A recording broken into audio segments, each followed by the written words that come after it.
Pakistan, India اور بنگلہ دیشی مسافروں کے عمان میں داخلے پر پابندی عائد۔ ویڈیو کی تفصیل میں آگے بڑھنے سے پہلے چینل کو سبسکرائب کر کے بیل آئیکن کو پریس کر دیں۔ عمان کی کرونا وائرس کے سدباب کے لیے کام کرنے والی سپریم کمیٹی نے پاکستان، انڈیا اور بنگلہ دیش سے مسافروں کے آنے پر پابندی کا اعلان کیا ہے۔ ٹائمز آف عمان کے مطابق کمیٹی نے ان ممالک کا گزشتہ 14 روز میں سفر کرنے والوں پر بھی سلطنت میں داخلے کی پابندی عائد کی ہے۔ پابندی کا اطلاق سنیچر 24 اپریل کی شام مقامی وقت کے مطابق 6 بجے ہوگا۔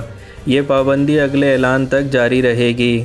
یہ تینوں ممالک ان ملکوں کی فہرست میں شامل ہو گئے ہیں جن کے افراد کو عمان آنے کی اجازت نہیں ہے۔ سپریم کمیٹی نے یہ فیصلہ ملک میں کرونا وائرس کے پھیلاؤ کو روکنے کے لیے کیا ہے۔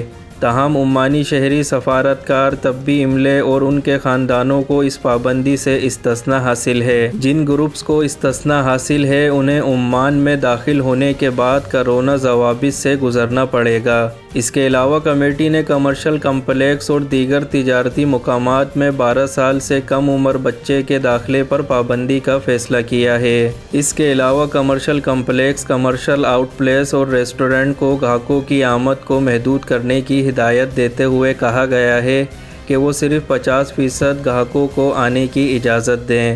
ہدایت کی خلاف ورزی کرنے والوں کے خلاف قانونی کارروائی کی جائے گی۔ آپ کوئی سوال پوچھنا چاہیں تو ویڈیو میں کمنٹ کر کے ہمیں ضرور بتائیں۔